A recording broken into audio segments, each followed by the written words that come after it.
All right, everyone. Trump over the last few days has been trying to tamp down on some of the Cold War sort of Red Scare, KGB, commies under the bed rhetoric.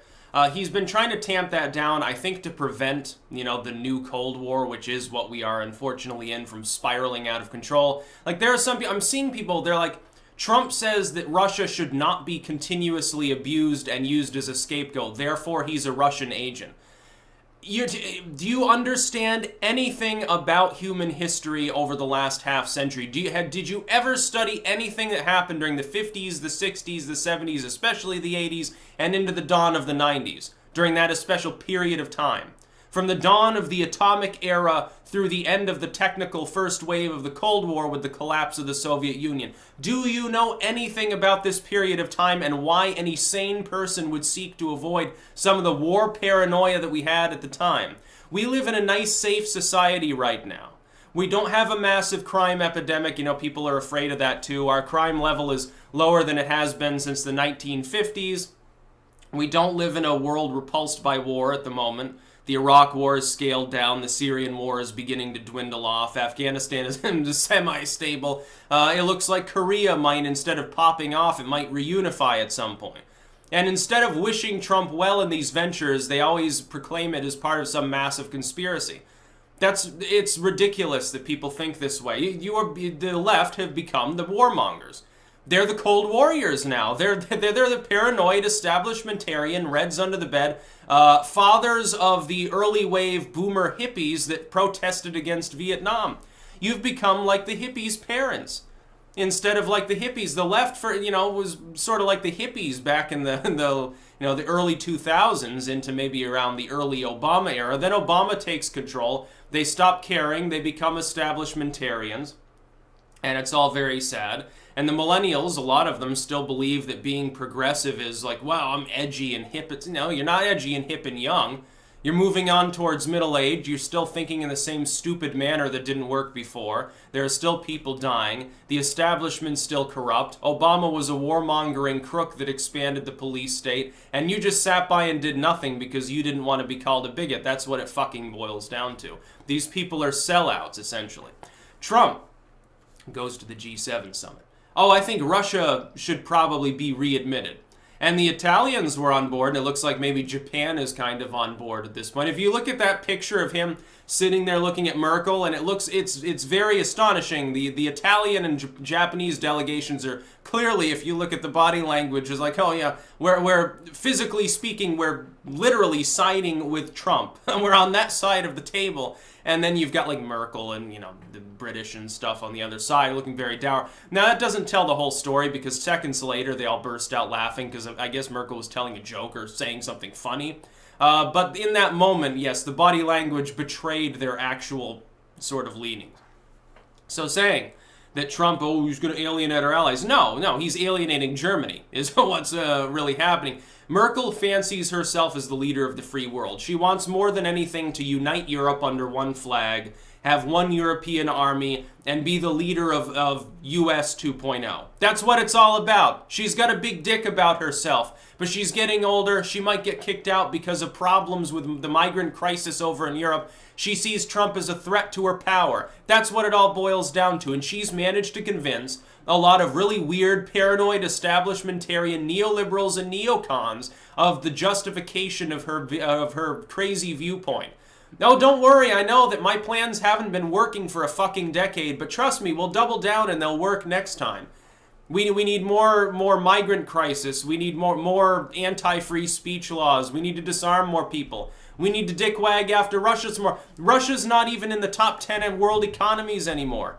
Russia has continuously fallen behind for 2 decades now. They are not fundamentally a threat to your safety and existence as nations. And asking them to give up Crimea to be readmitted to turn it back into G8 is never going to happen.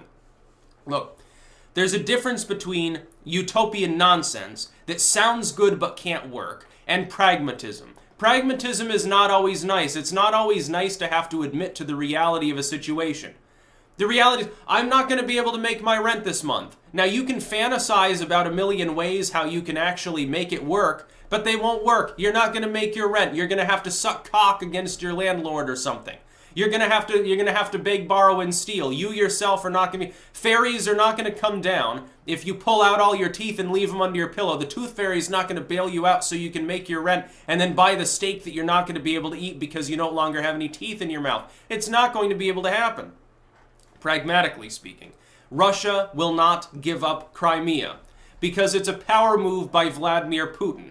He doesn't want to get knocked off by the Russian oligarchy there that exists by all those billionaires for giving up Crimea. It was hard fought. And there is a technical legal claim there. I side more with Ukraine. I say the Ukrainian people held that land for so long. They need to keep Crimea. It doesn't belong to Russia in any legitimate sense. Of course, half the population of Crimea disagrees. It was part of a civil war. Eastern Ukraine, there are still rebels there. Russia's not going to back off of them, because they know that if they do this, the nation of Ukraine, if it begins to rise back up, might start wagging its finger at Russia and making diplomatic issues and saying, give us back Crimea. Well, that would be almost suicidal to do. It would lead to further fracturing of Russia. Vladimir Putin, though, has not managed to turn Russia into a top 10 economy. In fact, it's slumped back out of the top 10. They're barely ahead of South Korea. So look at the size of South Korea. Did you know that their economy is about the same size as Russia's? Look at Italy. Their economy is bigger. Within 50 years, Turkey will have supplanted Russia. India and Brazil and all these nations have already done so. Russia's an afterthought in every sense other than its nuclear stockpile. And acting like we need a new Cold War, look, it's not even a compelling foe. Other than all of those missiles and submarines, what advantage would Russia have? It's not the Soviet Union anymore. It doesn't have access to the same resources. It doesn't have the same diplomatic weight. It doesn't have the same fear potential. These globalists are trying to use Russia as a boogeyman in order to re-solidify their global ambitions because they're beginning to break down in the wake of populism. The paradigm in the West is shifting. Populism, nationalism, even socialism are taking hold in Western nations. This terrifies them because none of these movements want globalism. The far left movements don't want it any more than the far right does, or the so-called far right. Look, a MAGA populist is not far right. It's just a restoration of the way we were doing things back in like the 80s and before anyway. It's classical conservatism after maybe the Eisenhower sense, or classical liberalism after the sense of JFK. Yeah, we're the United States. We have a nation. We have borders. And respect our laws. We've got a certain culture here and we're going to defend it. What, people don't have the right? The Italians don't have the right to be Italian? Japanese don't have a right to be Japanese? Fucking who cares? It's their country. They're the ones that built it. Who fucking cares? You don't have a right to go just wherever you want if people don't want to admit you. That's what this boils down to. But the Merkels and the Macrons, all these globalists, are terrified right now. So they're trying to blame Russia. The Russia stuff is just a convenient excuse for two groups of people. Globalists in the West and the DNC. That's the boogeyman that they've concocted. Only now it started a new Cold War. I don't even know that they meant to do that. Russia didn't take the bait. Whoops! Oh, we accidentally fucked up the entire peaceful Western paradigm that was going to be built. Now Trump and other people like him have to put things back together again. It looks like Italy and Japan are already on board. Thank goodness it's not the U.S. having to stand completely alone, because all of Western Europe, for the most part, has abandoned common sense. Then you have your Farages and your Wilders and other people like that, and your Marine Le Pens, who understand reality. They're not Russian agents. They're just tired of the establishment that's selling out their nations. This is not just happening in Europe. It's not ethno-nationalistic in the sense of, white supremacists working for Vladimir Putin are trying to argue for nationalism. That's not what's happening. It's happening in East Africa right now with regards to Chinese imperialism. They're doing the same thing. You just don't hear about it. Because these very ethnocentric individuals in Western Europe don't care about Eastern Africa. They don't care about Japan or the Philippines. They only care about themselves. The governments there, fundamentally, as far as their wallets, they're exceptionally nationalistic. They're exceptionally Eurocentric when it comes to their money. In everything else, they're globalists. They want other people to... It's the same old fucking imperialism that the European nations engaged in centuries ago. It just changed form. They put a happy face on it. They took the same ethnocentric imperialism, slapped a yellow smiley face on it, and said, no, we're not imperialistic. Now we're just, we want a global world. We want a new world order in the most essential sense. By the way, I don't use that in the conspiracy sense. I'm not saying like this is run by the Illuminati or like reptilians from space or something. What I'm saying is there is a vein of imperialism, especially among people like Angela Merkel or a Hollande or a David Cameron. These Western European leaders they want to rule the world. In the most strict sense, they want to export their models to the world and embezzle all of our money.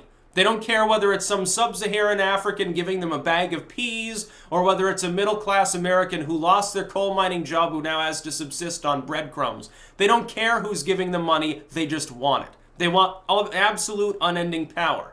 It's like the Third Reich came back and decided it was going to be multicultural or something. That's about all. Peace out.